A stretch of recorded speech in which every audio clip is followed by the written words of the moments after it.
It is our desire that you relax a little more and try to accept a little more the worthiness, the deservability of you. We want you to stop acknowledging who you are on the basis of how things have been. In other words, if you would like to have a lot of money, and by that we mean the freedom to do what you want to do financially, we would like you to begin pronouncing yourself financially secure now. We want you to base it on where you're going, not on where you've been. The thing that's a little tricky about that is that where you've been looking. You've been observing where you've been. Only then it was where you were, sort of like where you are. And there's a tendency to pay such attention to what is around me. So if my checkbook says I don't have enough money to pay my rent, then I accept that reality and I begin to beat a drum that says, this is who I am, this is who I am, this is who I am, or at least this is who I am financially, this is who I am financially. And so what we're wanting you to understand is that who you am is about how you feel. But if you're letting what is be the basis of how you feel, then what is who you am. Transcriber has a hard time with us. She doesn't know whether to type it as we've said it or as we should have said it. So, what is the byproduct of how you've been feeling and what you've been thinking. But what is coming is the byproduct of what you're doing about all of that now. And so when we say to you that your powerful present is everything, that all of your power is here and now, what we're saying to you is you have the ability, the capacity to offer a vibration now that is different from how you've been offering it, if you know you do. Now, there are a lot of people that are just, we love you dearly, lazy. And by that we mean, rather than making the effort to think a thought that feels differently, you just think the thought that feels normal or usual. And then nothing much changes in your experience. And we want to be kind to you by saying, we want you to let yourself off the hook a little bit by acknowledging that law of attraction is in on that. In other words, it's logical that you would think thoughts sort of like the thoughts that you've been thinking, because the thoughts that you have been thinking are attractive in nature. And so things that match the thoughts that you've been thinking are surrounding you. So it's normal that you think a thought, the thought responds, the thought comes back to you in manifestational form, you observe what manifests, and then you begin speaking reality. This is how it is, you say. Sometimes you say, oh my goodness, I thought that and then it happened. And we say, you get what you think about whether you want it or not. What you observe, what you remember, what you reminisce, what you ponder, what you imagine, what you speak about, whether you are contemplating past, present, or future, wherever you are giving your attention, is generating a vibration that law of attraction is matching. So sometimes our physical friends will say to us, Abraham, I have to give this my attention because it is true. It is a reality. It's the way that it is. And we say, we see no logic in that.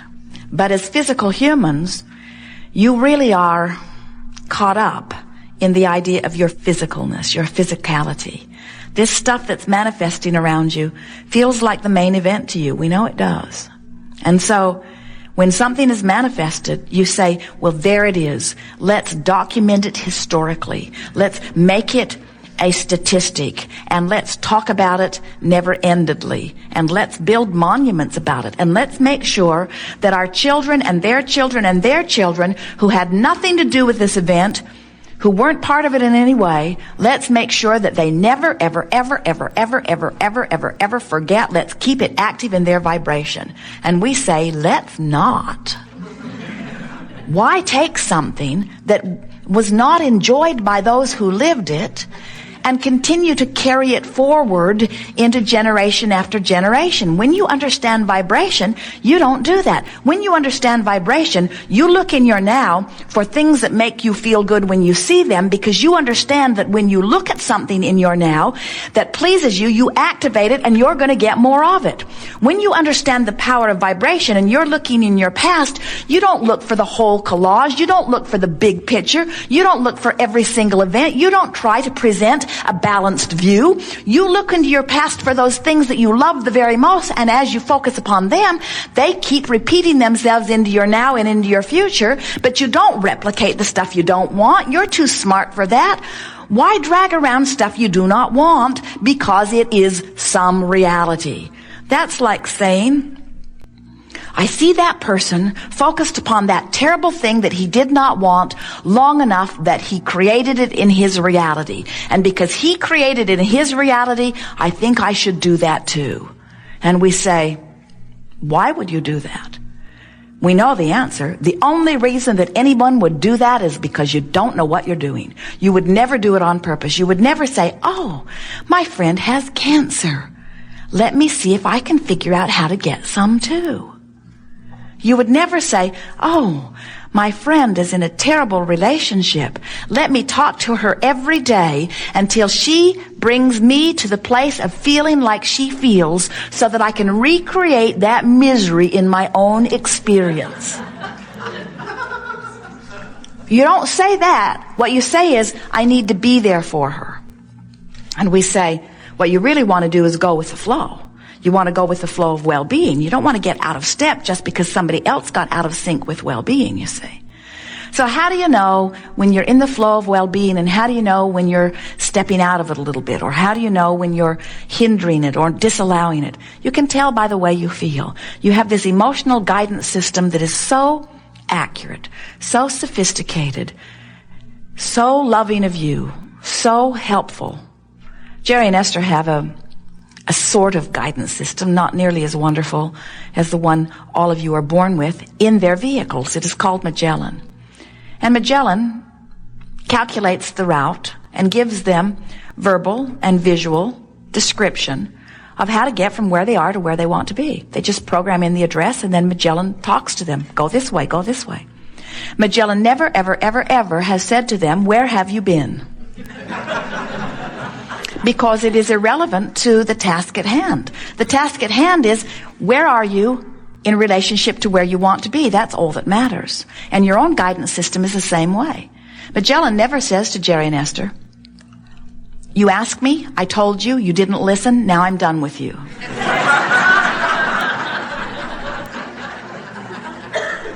And your own guidance system is the same way. Your own guidance system is always there, fresh and willing to assist you from where you are to where you want to be. But you got to listen, and you got to know how your guidance system is talking to you. Magellan, Jerry and Esther, sometimes they will program her. It is a woman's voice. The man's voice was far too bossy. Jerry and Esther will program Magellan, and then they will get another idea. And rather than take the time to reprogram her, they will just go the way they've decided to go and try to ignore her. But she is relentless. She says, please return to the highlighted route.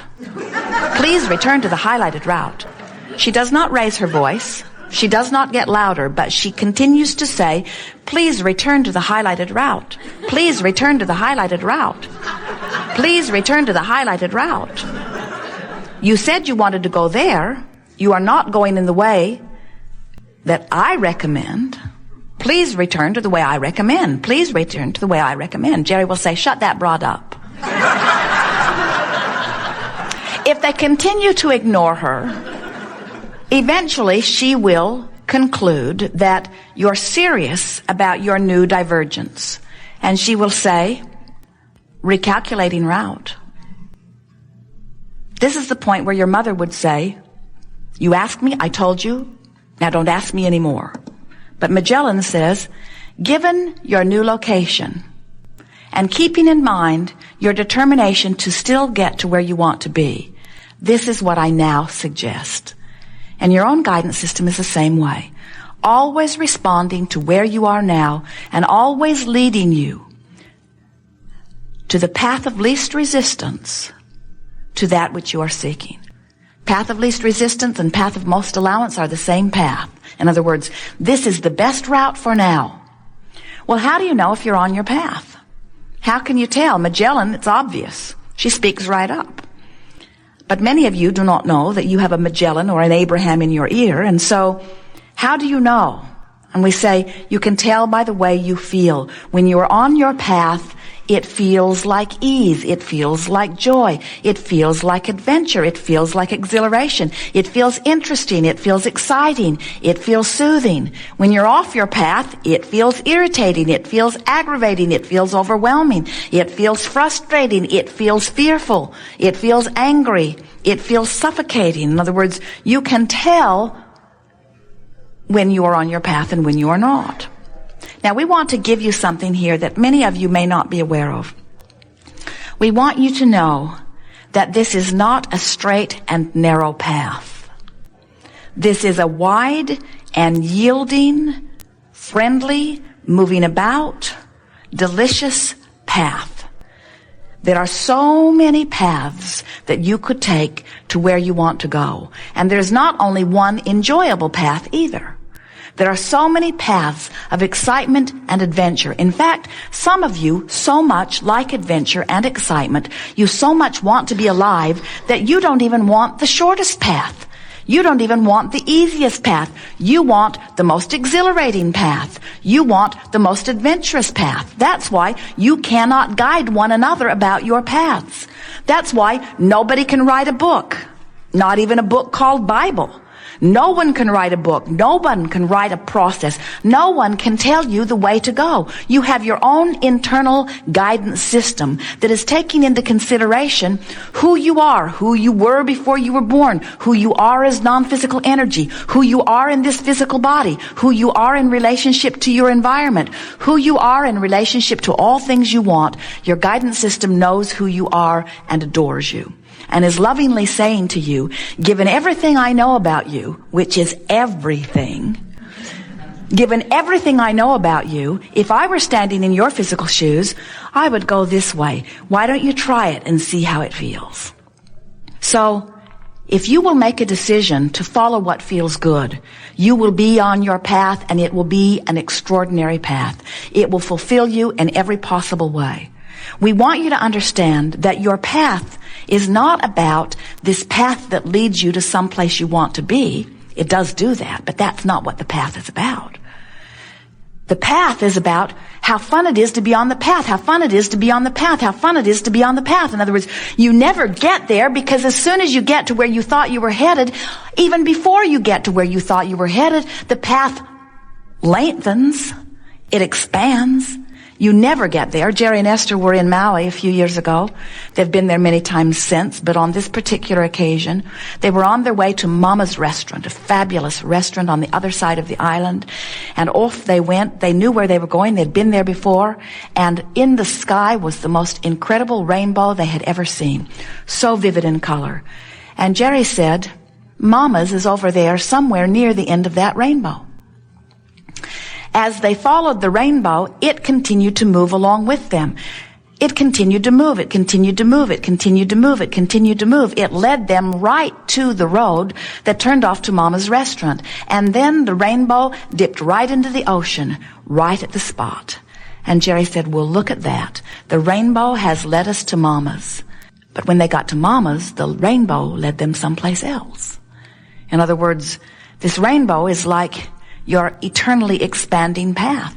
As soon as you get even close to where you think you were going, you not only get the benefit of what you were reaching for, but you get an expanded reach. And so we want you to start enjoying the fact that you will never get there. We would like you to start enjoying the fact that we are eternally incomplete. We will never get it done, and you cannot get it wrong. And the reason you can't get it wrong is because it's never done. So no matter how incomplete or unfulfilling or unrewarding or off track it may feel in any moment in time, because it isn't finished, and because So much power is in your now. Do you know that everything that you've ever lived does not even come close, if you added it all together, to the power of your now?